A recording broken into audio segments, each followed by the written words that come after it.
Hello good morning students, how are you? Fine. तो बच्चों, आज हमारा जो टॉपिक होगा वो होगा magnetic field intensity due to a straight conductor. ये बहुत इंपॉर्टेंट है बच्चों। मान लीजिए ये मेरे पास एक स्टेट वायर है, ये एक स्टेट वायर है, स्टेट कंडक्टर जिसको हम बोलते हैं। ये कोई वायर है, जैसे ये पेन है, इसमें करंट चल रही है। अगर आई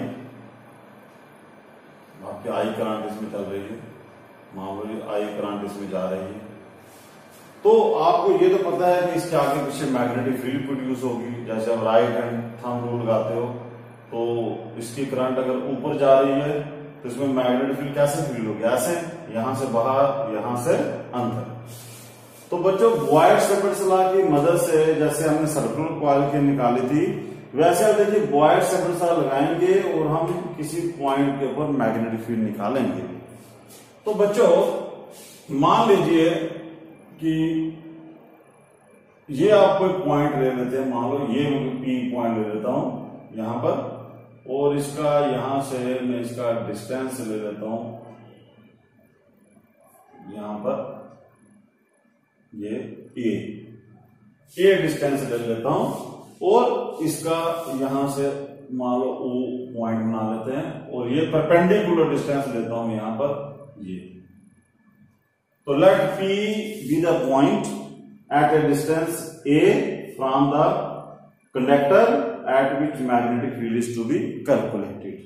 तो बच्चों, जैसा कि हमें पता है कि हमें यहां पर बॉयड-सेफ्रेड लॉ लगाना है, तो बॉयड-सेफ्रेड लॉ जब हम लगाते हैं तो सबसे पहले हम इस कंडक्टर के छोटे छोटे एलिमेंट्स बनाएंगे। एक छोटे एलिमेंट की पहले मैग्नेटिक फील्ड निकालेंगे, फिर उसकी इंटीग्रेशन कर देंगे। यही हमारे पास तरीका है इसको करने का।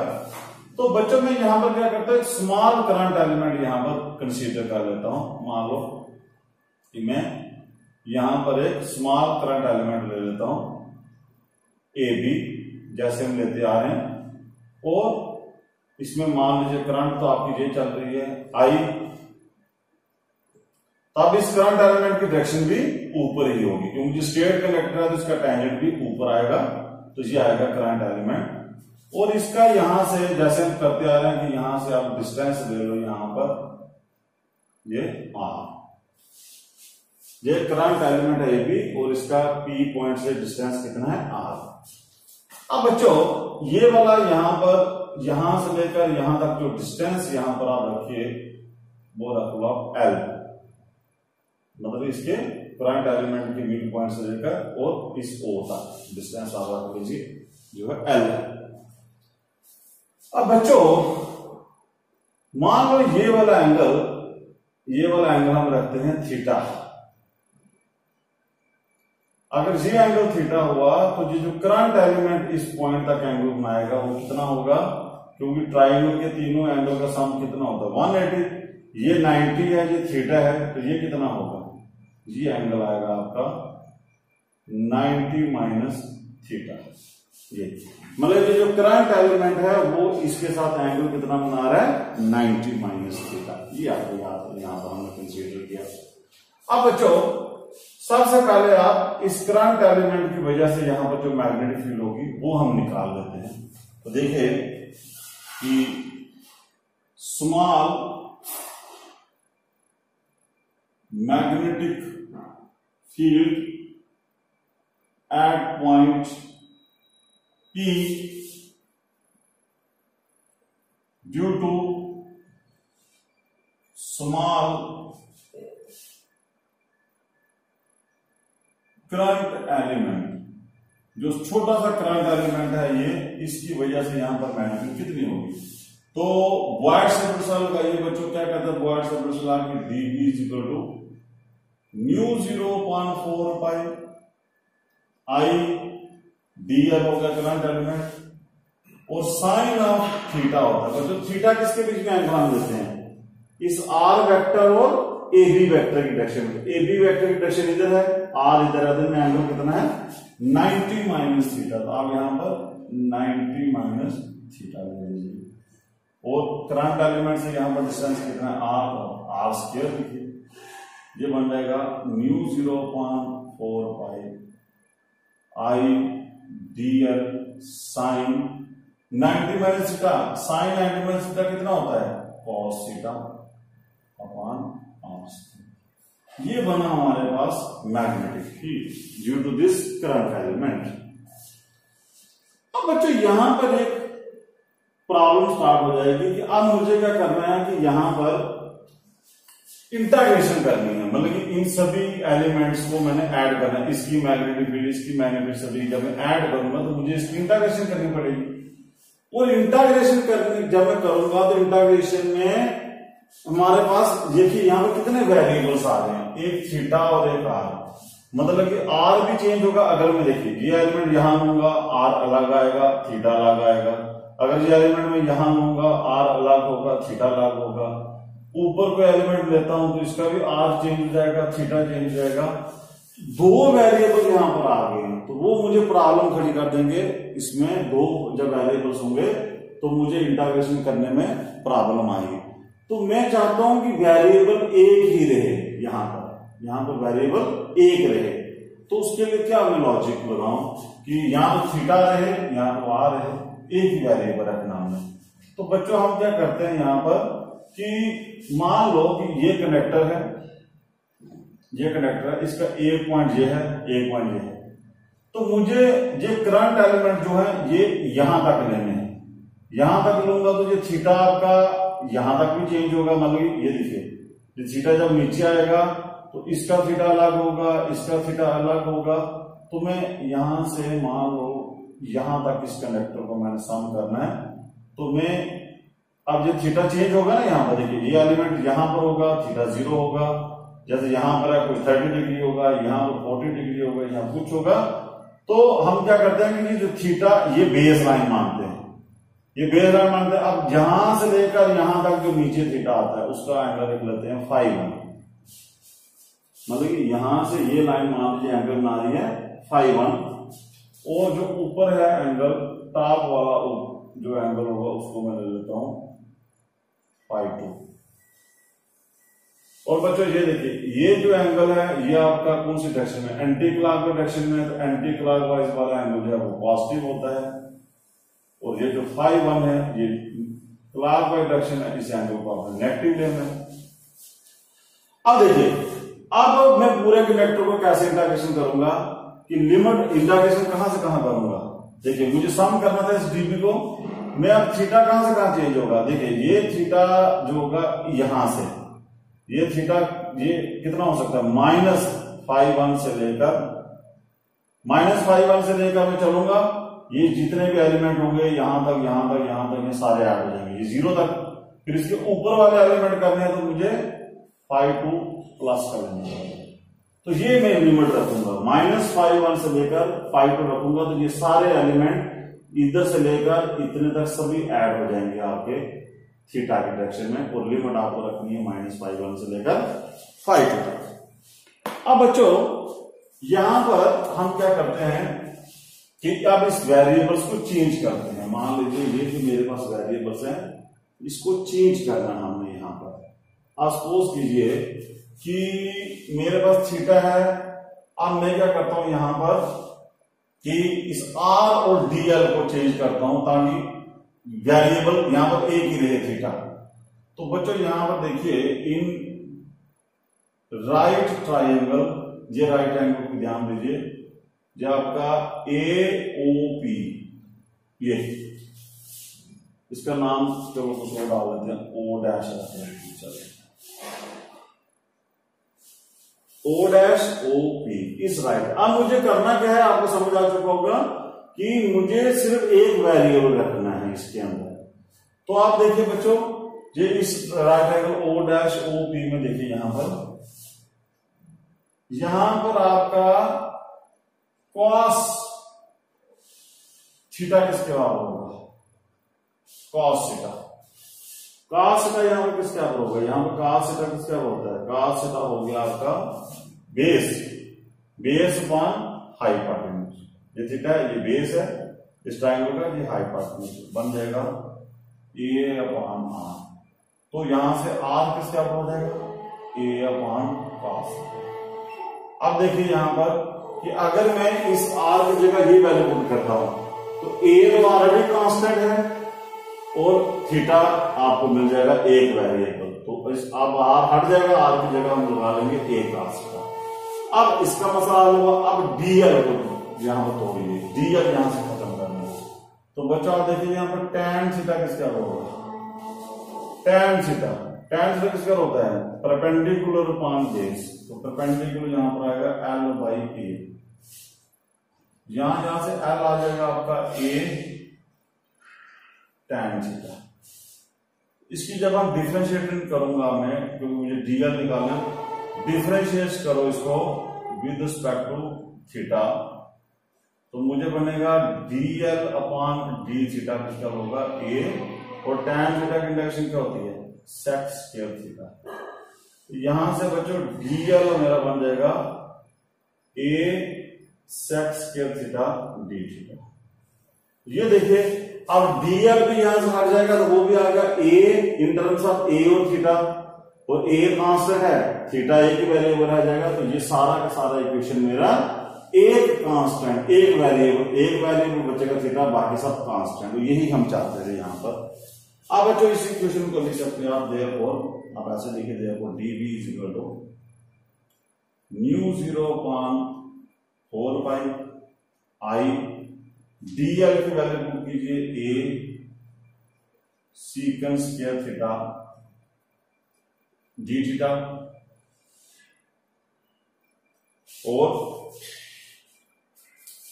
आगे बचा cos theta upon r square हो गया।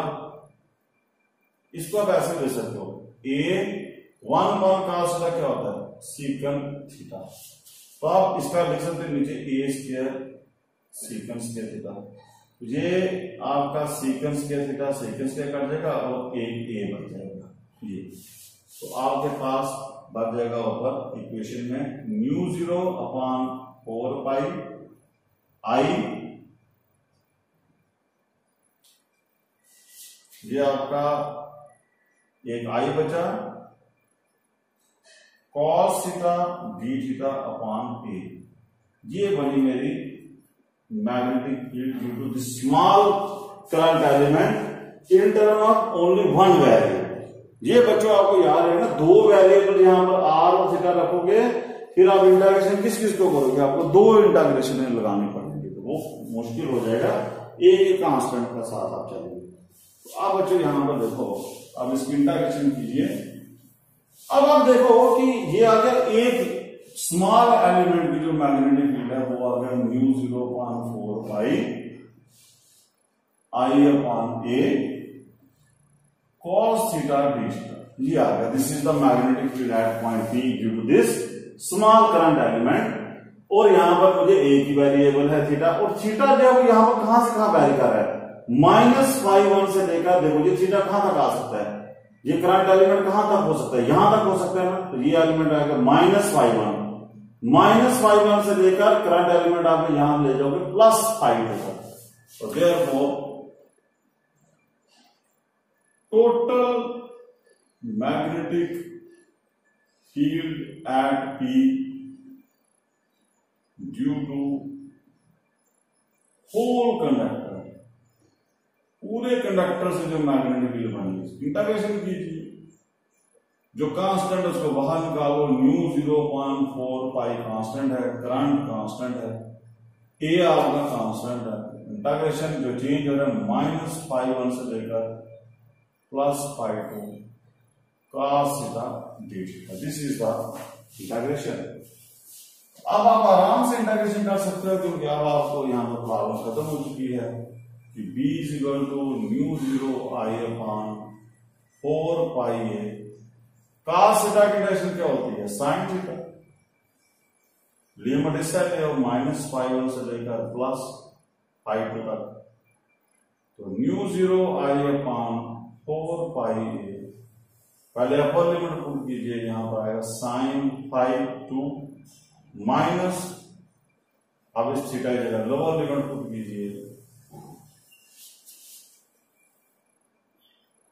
Mu 0 I upon 4 pi A sin φ2 क्योंकि साइन माइनस थीटा किसका होता है, साइन माइनस थीटा होता है माइनस साइन थीटा, इसलिए जो माइनस बाहर आ जाएगा तो आएगा sine phi. This is the magnetic field due to this point P, due to this conductor, this is the conductor. अब बच्चों यहां से आप कुछ स्पेशल केसेस भी ले सकते हो। यहां पर देखिए, अगर क्या करिए, आप फार्मूला नोट कर लीजिए। तो अगर आपके पास कोई कंडक्टर है तो आप उसकी वजह से मैग्नेटिक फील्ड ये लिख सकते हो, mu 0 I 4 pi A this.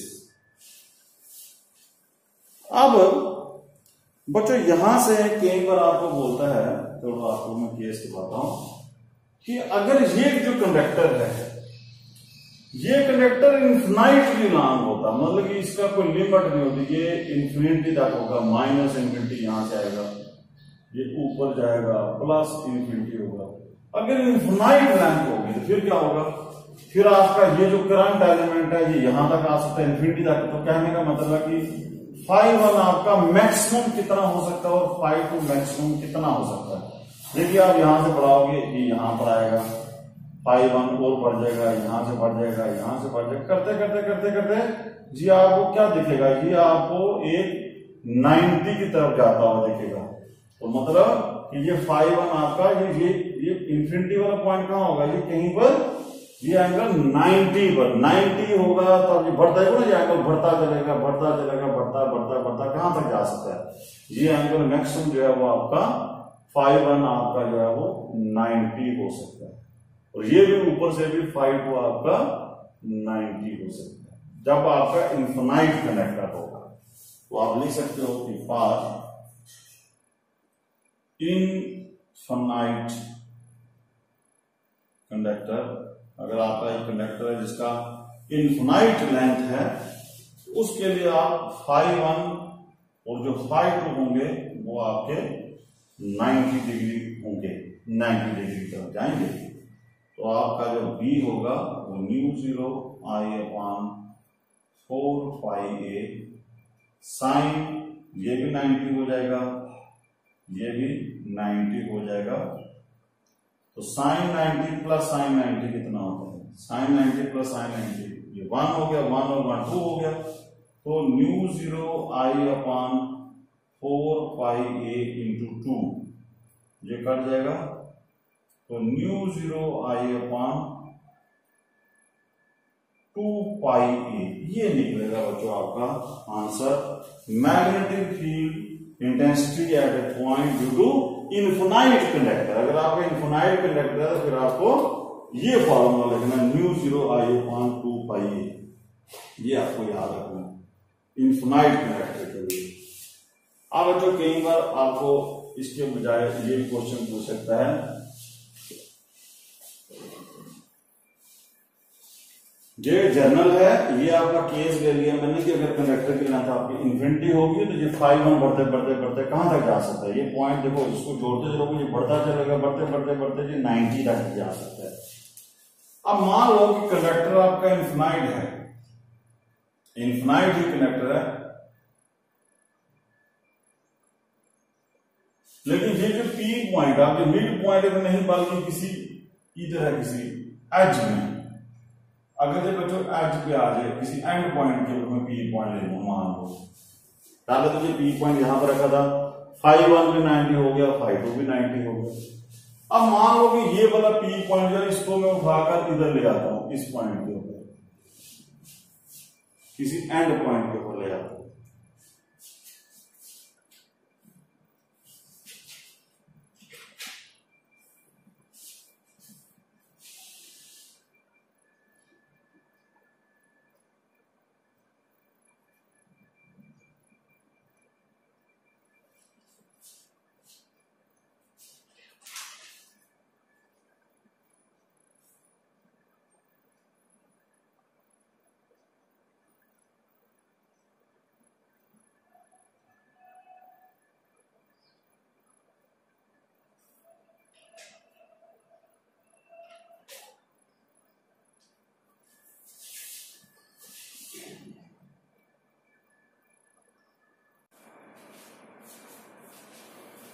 तो बच्चों हमारा चाह रहा है कि अगर ये वाला जो पॉइंट था, ये पॉइंट हमारा किसी एंड पर आ जाए, ये इसको आप बोलिए कि इफ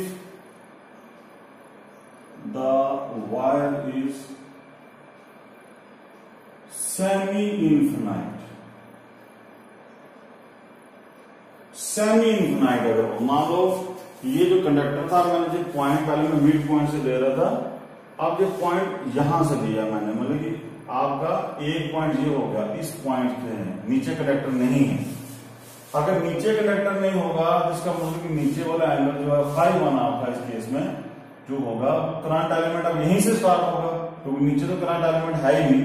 जब करंट एलिमेंट नहीं है तो इसका उसका एंगल भी जो बनेगा P के साथ वो कितना आएगा, 0, φ1 0 हो गया। लेकिन ये अगर इन्फिनिटी तक है तो ये आपका जो होगा, ये एंगल जो आपका मैक्सिमम जो होगा, मैक्सिमम जब इन्फिनिटी तक आएगा, ये आपको φ2 आपको हमेशा 90 ही रखना है, क्योंकि इन्फिनिटी तक पता नहीं कहां तक जाएगा, तो ये 90। तो उस केस में आपको क्या करना है कि B जो होगा वो आएगा μ0I/4πa, यहां पर φ2 आपने लिया 90 प्लस φ1 आपने लिया 0, तो साइन 0 0 हो गया, तो ये बन गया μ0I/4π। तो यहां पर देखिए कि ये वाला पॉइंट था कि ये था कि अगर आपके पास कंडक्टर इन्फिनाइट है, पॉइंट अगर आपका मिड पॉइंट में है तो ये मैग्नेटिक फील्ड है। अगर आपका पॉइंट किसी एक एंड पॉइंट के ऊपर है, मतलब कंडक्टर मैंने सेमी कर दिया, सेमी इन्फिनाइट कर दिया, तो उस वक्त मैग्नेटिक फील्ड आपकी ये है। तो दोनों में कंपेरिजन देखिए कि आप देखोगे कि ये मैग्नेटिक फील्ड है, इसको मैं कैसे ले सकता हूं। देखो ये इस कंडक्टर को मैं कैसे ले सकता हूं, अगर मैं लिखना चाहूं इसका नाम मैं डाल देता हूं S, मतलब ड्यू टू सेमी इन्फिनाइट। तो ये जो B, इसका B1 रख लेता हूं, तो B1 को मैं लिख सकता हूं 2 से ऊपर मल्टीप्लाई करता हूं μ0I/2, नीचे लगाता हूं तो ये 4 हो जाता है 4πa, मतलब इसको मैं ऐसे लिख सकता हूं ना, 2 दोबारा काट जाएगा। ये मैंने क्यों किया कि इसके साथ कंपेयर करने के लिए। तो ये देखें जी आपका आ जाएगा twice into magnetic field into semi infinite. अगर आप एक सेमी इन्फिनाइट बार लोगे तो उसकी मैग्नेटिक फील्ड जो होगी वो फुल कंडक्टर से आधी हो जाएगी। ये कहने का मतलब था हमारा कि कई बार ये भी आपको ऑब्जेक्टिव टाइप क्वेश्चन पूछा होता है कि सेमी अगर आपके पास कंडक्टर है तो उसकी मैग्नेटिक फील्ड फुल कंडक्टर में कितना होगा। ये कई बार वो पॉइंट आपको बोलेगा यहां पर ले लीजिए, तो आप कुछ भी कर सकते हैं। अगर ये पॉइंट आपका देखिए, ये पॉइंट अगर मैं यहां पर लेता हूं, फिर ऊपर वाला कंडक्टर खत्म हो जाता, तो उस वक्त आपने वही करना था कि φ2 0 करना था, φ1 आपका 90 रहता। तो आंसर यही आता, इसमें कोई ऐसे कंफ्यूजन नहीं है। अब बच्चों एक और चीज देख लेते हैं यहां पर कि अगर ये वाला पॉइंट इस कंडक्टर के ऊपर हो फिर क्या होगा। देखिए अगर ये वाला पॉइंट इस कंडक्टर के ऊपर आ जाए ऐसे, तो फिर इस P पॉइंट और इसके बीच में ये जो एंगल बन जाएगा ये 0 बन जाएगा। फिर ये वाला P पॉइंट अगर इस कंडक्टर के ऊपर आ जाए तो फिर ये एंगल कितना हो जाएगा 0, तो ये एंगल भी 0 हो जाएगा। जब थीटा 0 हो जाएगा तो साइन 0 की वैल्यू 0 होती है, तो magnetic field on the surface of the conductor जो होगी वो 0 हो जाएगी। तो ये भी आप प्रूव कर सकते। डायरेक्शन आपको पता है, दोबारा से बता देता हूं कि डायरेक्शन इसमें कैसे निकालनी है। ये देखिए कि ये आपके पास कोई कंडक्टर है, इसमें करंट जा रही थी I, तो राइट हैंड रूल लगाइए, ये ऐसे इसकी कंडक्टर की जो होगी मैग्नेटिक फील्ड होगी वो आपकी इस तरह कंसेंट्रिक सर्कल्स में बनेगी। ऐसे बोलिए या ऐसे बोलिए, यहां से मैग्नेटिक बाहर आ रही है तो इसको डॉट रखिए, यहां से अंदर जा रही है इसको क्रॉस। तो ये बच्चों आपका एक फार्मूला क्लियर हो गया आपका कि मैग्नेटिक फील्ड टू कंडक्टर। अब देखो इसकी एक एप्लीकेशन हम पढ़ लेंगे, इसकी काफी इंपॉर्टेंट पॉइंट्स हैं। जैसे हम देखिए, जैसे आपको बोला जाता है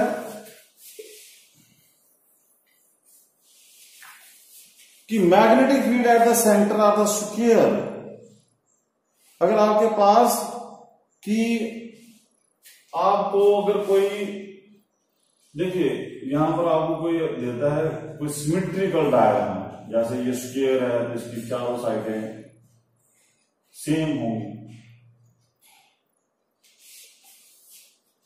तो यहां पर बच्चों सबसे इंपॉर्टेंट चीज जो देखने वाली थी वो आपको देखिए न्यूमेरिकल करने में उसका एक फायदा आएगा आपको। तो सबसे इंपॉर्टेंट चीज वो क्या है कि मैंने जो कंडक्टर लिया था और ये पॉइंट पी लिया था और इसका डिस्टेंस था ए, यहां पर जो मैग्नेटिक फील्ड बनी है वो फार्मूला बना है आपका न्यू 0 I/4 पाई ए और साइन φ1 प्लस साइन φ। कहने का मतलब φ1 और φ2 आपके ये थे, ये एंगल हो गया, हमने रखा था φ1, ये एंगल रखा था φ2।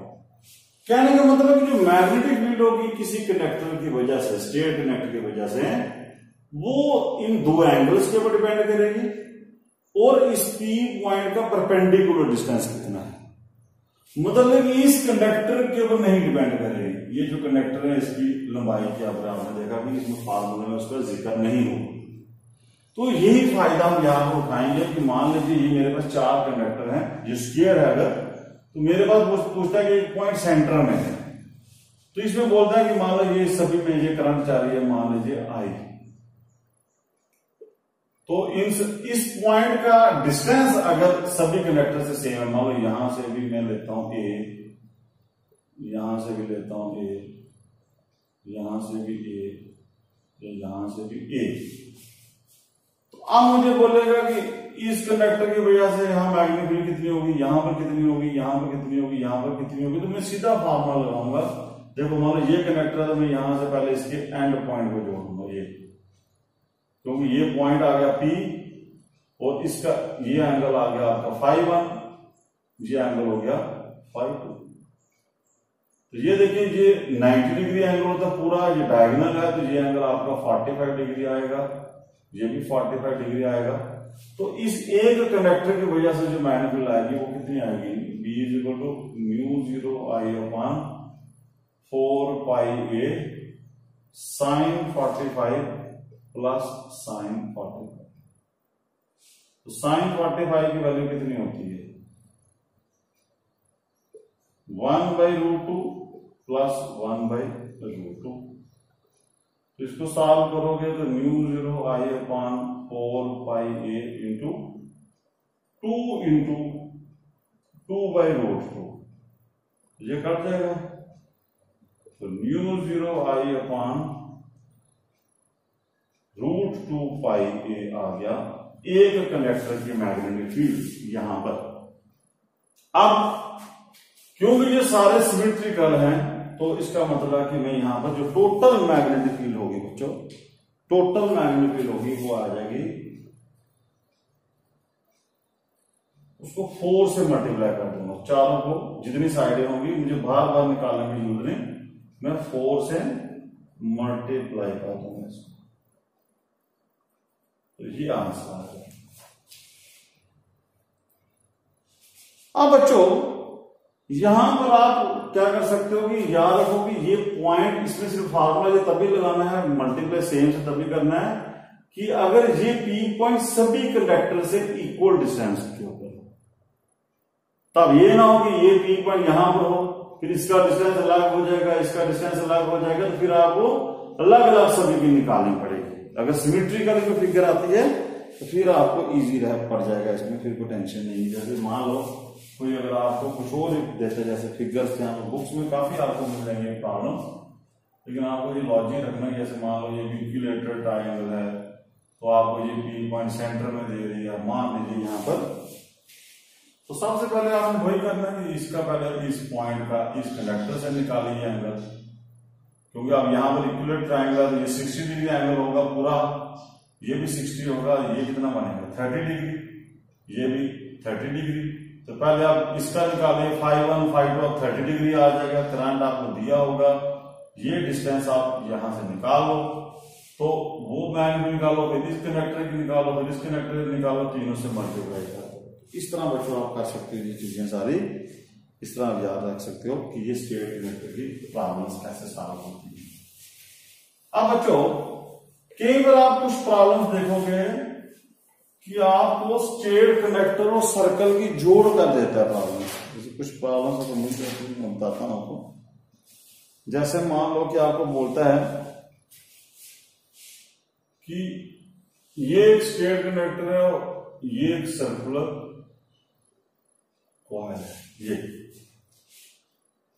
अब आपको बोलता है कि ये है पॉइंट पी और इसका रेडियस सर्कल का वो मान लीजिए आर है। तो आपको बोलता है कि इस स्टेट कनेक्टर में करंट चल रही है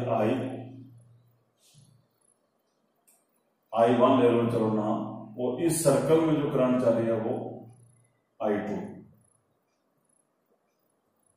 तो बोलता है कि इस P पॉइंट के ऊपर कितनी मैग्नेटिक फील्ड होगी।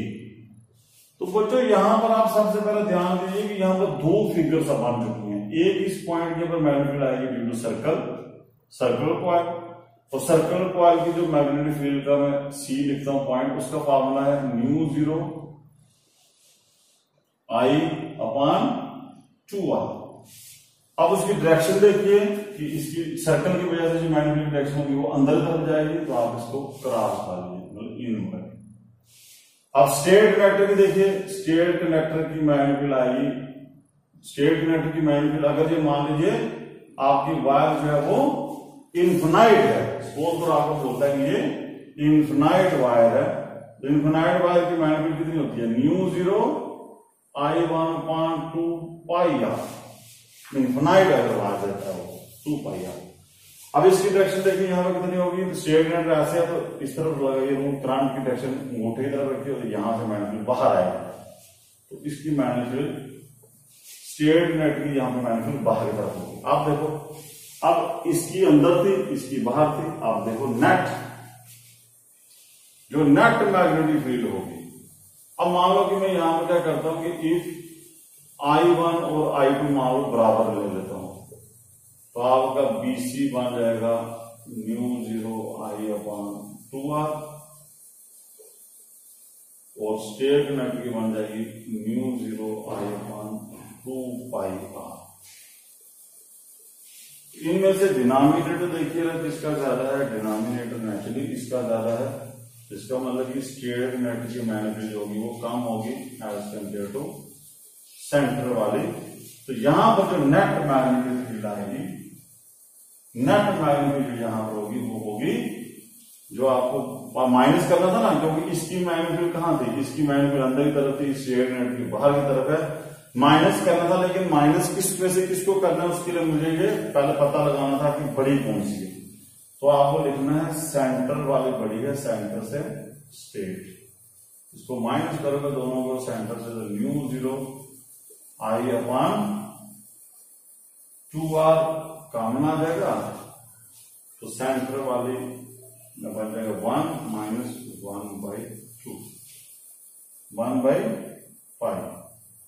तो ये आपका बच्चों आपका आएगा net magnetic field at the centre. तो इस तरह के आपको काफी प्रॉब्लम्स मिल जाएंगी बुक्स में, फिर आपको लाजिम लगाना। तो एक नेक्स्ट वीडियो बना लेंगे जिसमें हम कि थोड़ी सी इन सभी प्रॉब्लम्स को इकट्ठा करके कुछ 4-5 न्यूमेरिकल्स आपको बता देंगे, जिसमें आपको पता चलेगी कि कोई पॉइंट देगा उसमें सिर्फ एक कनेक्टर नहीं होगा, उसमें स्टेट कनेक्टर भी आएगा, एक आर्क भी लगेगी, एक को सर्कुलर कॉइल लगेगी, इस तरह का कंबाइन करके नेक्स्ट न्यूमेरिकल उसमें अपलोड कर देंगे। टिल देन बच्चों, जय हिंद जय भारत।